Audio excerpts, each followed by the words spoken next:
Positive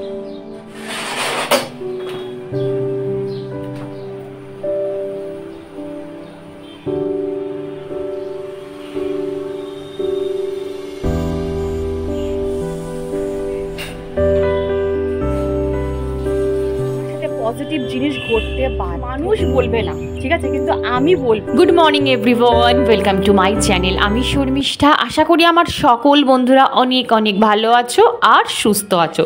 তো বন্ধুরা, আজকের ভিডিও টাইম ডিউরেশন দেখে তোমরা বুঝতেই পেরেছো যে ব্লগটা কিন্তু খুব ছোট, কম্প্যাক্ট আর একটা সীমিত ব্লগ হতে চলেছে। তবে হ্যাঁ, ব্লগটা ছোট হলেও এই ব্লগের উপকারিতা কিন্তু অনেক, এইটুকু তোমাদের কথা দিয়ে গেলাম। তাই ভিডিওটা স্কিপ না করে পুরো ভিডিওটা দেখার জন্য অনুরোধ জানলাম। আজকে একটা খুব হেলদি মর্নিং রুটিন তোমাদের সাথে শেয়ার করব। যদি এই রুটিনটা তোমরা ফলো করো, আমি তোমাদের কথা দিচ্ছি 100% তোমরা ফল পাবে। আসলে কি জানো, আমাদের ম্যাক্সিমাম মানুষের মুখে একটা খুব কমন কথা প্রচলিত যে আমি ডিপ্রেশনে আছি, আমি খুব ওভার থিঙ্কিং করে ফেলছি। আজকাল আমার মধ্যে খুব বেশি ওভার থিঙ্কিং চলে আসছে, আমি আমার প্রচণ্ড স্ট্রেস লেভেল হাই হয়ে যাচ্ছে, আমার অ্যাংজাইটি হচ্ছে।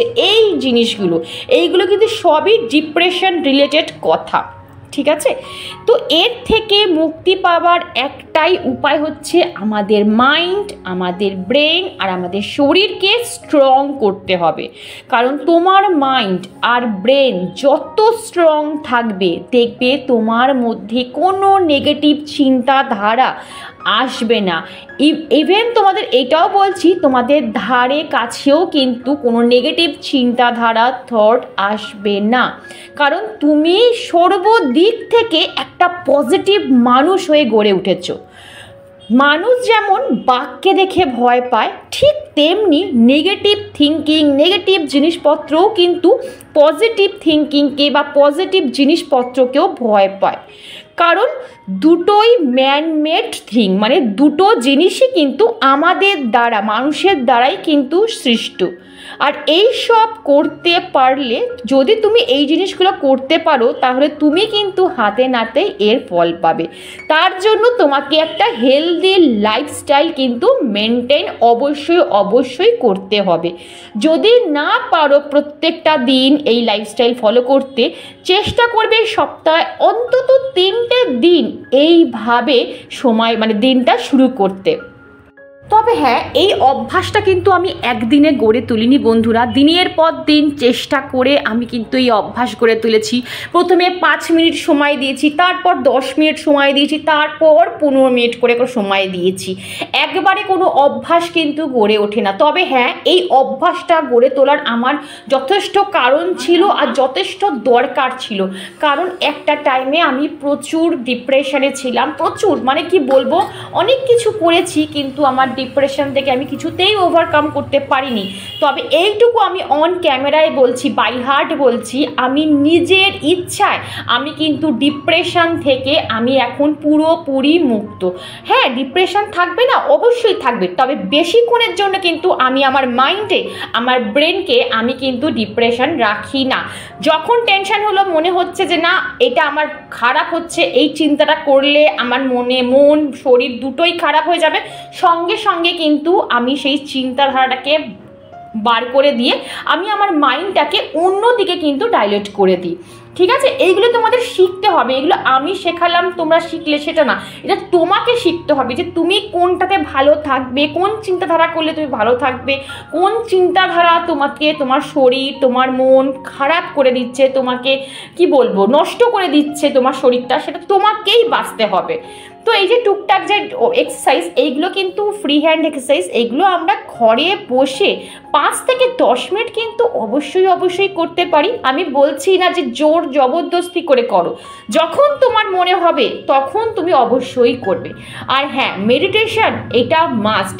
কিছু করো না করো বন্ধুরা, যদি তুমি সারা দিনে অন্তত 15 মিনিট হয় আর্লি মর্নিং, ঘুম থেকে ওঠার সময়, আর একটা হচ্ছে বেড টাইমে, যখন তুমি রাতে শুতে যাচ্ছ, তখন যদি 15টা মিনিট মেডিটেশন করতে পারো, তুমি একটু একটু করে বুঝতে পারবে যে তোমার লাইফস্টাইলটা একটু হলেও কিন্তু বদলাচ্ছে, আর তোমার মাইন্ড, তোমার ব্রেন আগের থেকে আরও।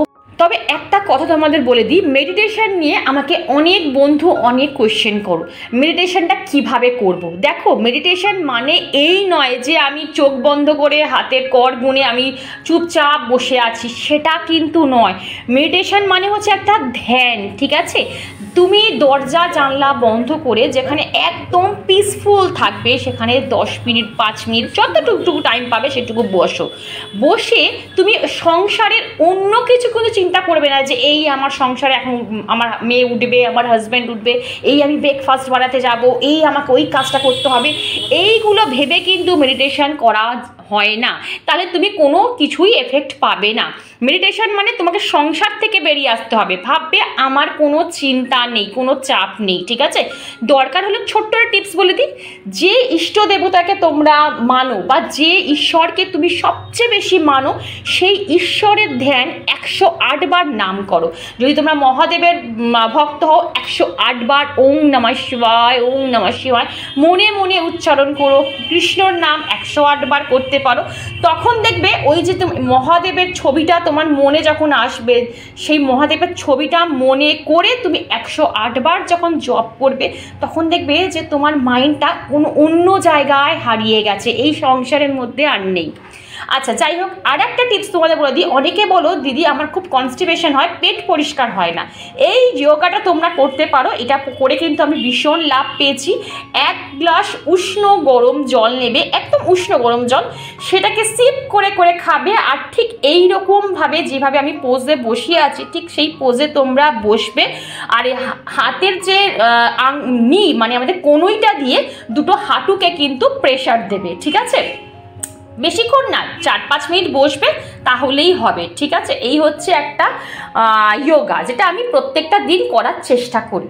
তারপর কি করবে, একটুখানি ধীর হয়ে এক জায়গায় বসে, যেটা তোমাদের সকালে ঘুম থেকে উঠে খাও, অবশ্যই হেলদি।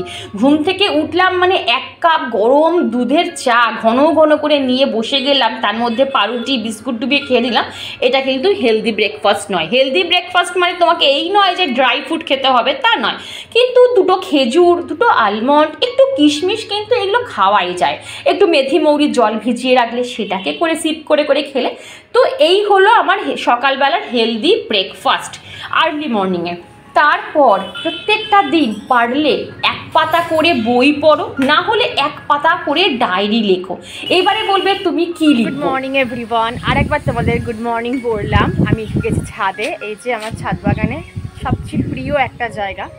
তো তোমরা হয়তো তোমরা হয়তো আমাকে অনেকে কোয়েশ্চেন করবে যে দিদি আমরা এই বয়সে এসে বা এখন আমরা কি লিখবো, বা শর্মিষ্ঠা আমরা কি লিখবো বা কি পড়বো। দেখো, লেখা আর পড়া এর কোনো বয়স হয় না। তুমি মৃত্যুর আগের দিন অবধিও তুমি পড়াশোনা করতে পারো, তুমি লিখতে পারো, ঠিক আছে? আমি বলবো, আমাকে অনেকে কোয়েশ্চেন করে যে দিদি খুব ওভার থিঙ্কিং হয়, খুব উল্টাপাল্টা নেগেটিভ চিন্তা মাথায় আসে, কি করব। আমি বলবো কি, ঠিক আছে, তোমাদের মাথায় নেগেটিভ চিন্তা আসে, তো তোমরা কি করো, একটা ডায়েরি নাও বা একটা খাতা নাও, তার মধ্যে তোমার যা যা নেগেটিভ থট আসছে সেগুলোকে একবার লিখে নাও। লেখো, আমি বলছি লেখো, দেখো তোমাদের কাজে আসে কিনা।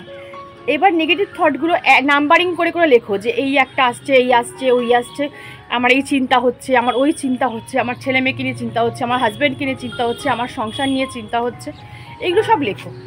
লিখে এইবারে এর তুমি সলিউশন বার করতে পারো কি না আমাকে প্লিজ জানিও, ঠিক আছে? তুমি 5 মিনিট, 7 মিনিট, 10 মিনিট একটা প্রবলেম নিয়ে ভেবে দেখো আলটিমেট তুমি কোনো সলিউশন বার করতে পারছো কি না, বা কোনো পথ বার করতে পারছো কি না যেখানে তুমি বেরোতে পারো। তুমি দেখবে, আমি তোমাকে 100% শিওর বলে দিচ্ছি, কোনো সলিউশন তুমি বার করতে পারবে না, বরং তোমার মাথাটা না পুরো ঘেটে যাবে, ঠিক আছে? কারণ আমরা এই যে আমি এখন চলছি, আমি গার্ডেনে দাঁড়িয়ে আছি, 5 মিনিট পর আমার সাথে, 5 মিনিট কেন 2 মিনিট পর আমার সাথে কি হতে পারে আমি নিজেই জানি না। তাহলে কাল কি হবে, পরশু কি হবে, 1 বছর পর কি হবে, 5 বছর পর কি হবে, সেটা আমি এখন ভেবে কি করে তার সলিউশন বার করতে পারি, আমাকে এই অবশ্যই কমেন্ট বক্সে জানিও। পারবো কি আমরা? পারবো না। তো এইটাকে বলে ওভার থিঙ্কিং, ঠিক আছে? মানে একটা চিন্তা একটা ঠিক আছে, ওভার চিন্তা মানে চিন্তার ওপরে জিনিসটাকে যেটাকে বলে সেটাকে বলে ওভার থিঙ্কিং। তো এইগুলো হচ্ছে একদম লেম, মানে এগুলো কোনো দরকার নেই করার, ঠিক আছে? যা হবে সেটা ভবিষ্যৎ দেখা যাবে, ঠিক আছে? যা হবে ভালো হবে। সবসময় মনে রাখবে এই থিঙ্কিংটা রাখবে যে আমার সাথে যা ঘটবে ভালো ঘটবে, ঈশ্বর আমার সাথে আছে, গুরুজনের আশীর্বাদ আমার সাথে আছে, আমার বাবা মায়ের আশীর্বাদ আমার সাথে আছে, যা ঘটবে আমার সাথে পজিটিভ ঘটবে এবং ভালো ঘটবে, ঘটতে বাধ্য। একটা জিনিস সবসময় মনে রাখবে, তুমি সারাদিন যেটা ভাববে সেটাই তোমার সাথে ঘটবে। এটা একটা হরমোনাল ব্যাপার আমাদের। যেমন ধরো আমি যদি সারাদিন ভাবি যে আমার শরীর খারাপ হবে, আমার শরীর খারাপ হবে, মনে হচ্ছে আমার জ্বর হবে, মনে হচ্ছে আমার এটা হবে, দেখবে তোমার শরীর খারাপ হতে বাধ্য। তুমি সবসময় মনে রাখবে যে না আমার কিচ্ছু হবে না, আমি একদম ফিট আছি, একদম ঠিক আছে, আমার সাথে সব ভালো হবে। দেখো তোমার সাথে পজিটিভ জিনিস ঘটতে বাধ্য। এই হচ্ছে ব্যাপার। আমি জবে থেকে বন্ধুরা আমি তোমাদের দেখো আমি সবসময় তোমাদের ভালো চাই। হয়তো এই কথাগুলো অনেক মানুষ বলবে না, ঠিক আছে, কিন্তু আমি বলবো কারণ আমি চাই আমার দুটো মানুষও যদি আমার চ্যানেল দেখে, আমাকে ভালোবেসে দেখে, তারা যেন উপকৃত হয়। তোমরা জবে থেকে ডায়েরি লেখা শুরু করবে, ডায়েরিতে তোমরা দরকার হলে সারাদিন রাতের বেলা ডায়েরিটা লেখো। সারাদিন তোমরা যা যা কাজকর্ম করলে, যা যা ভালো কাজকর্ম করলে, যা যা বাজে কাজকর্ম করলে সেগুলো সব লেখো।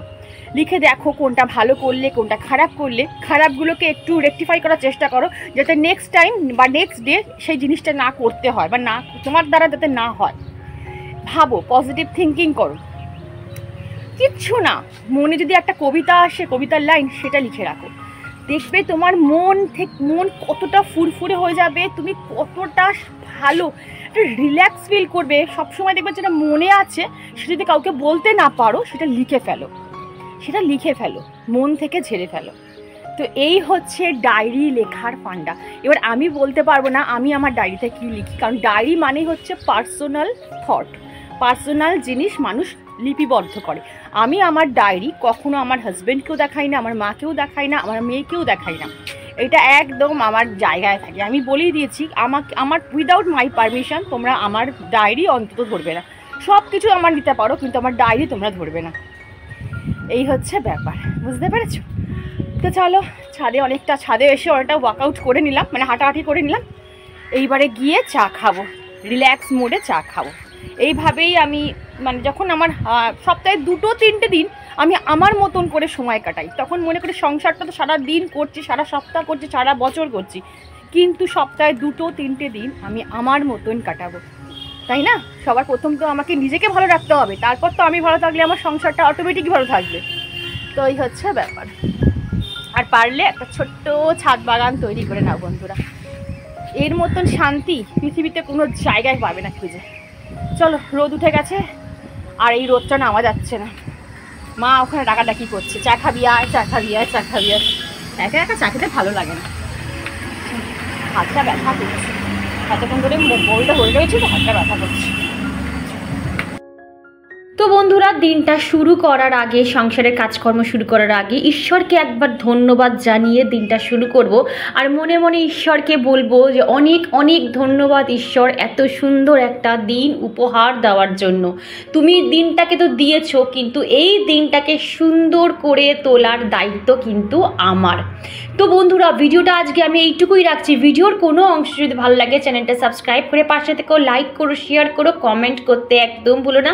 আজ আসি বন্ধু, আবার কাল দেখা হবে।